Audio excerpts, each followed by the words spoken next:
Hello guys, today I'm going to show you how you can easily block someone on LinkedIn. Now let's say there's someone who keeps on searching you on LinkedIn, or that you don't want to unfollow but you don't want to see them in your feed. Now you can easily block them. It's very easy. The first thing that you want to do is open up your mobile device. I'm using an iPhone. It's the same on Android. Open up the LinkedIn application, and from out here we already see a person in the top of our screen. Now what you want to do, you want to go into their profile right here, and from out there we see the message option. Now right besides the message option, use the three dots, and in the three dots here we have a report or block right above about this profile. Now simply press this, and right here we have a select an option. Now the first one is to block the person. As you can see, you're about to block the person.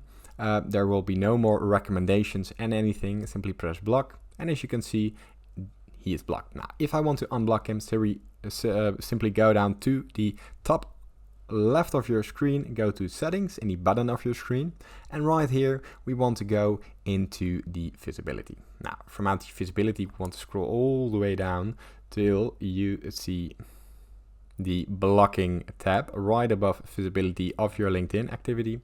And as you can see here, we can unblock the person. As you can see, here you need to put in your LinkedIn password, and from there you can unblock it. It's very easy. Now, if this tutorial was helpful, please consider subscribing to my YouTube channel. Helped me out a lot, and thank you for watching.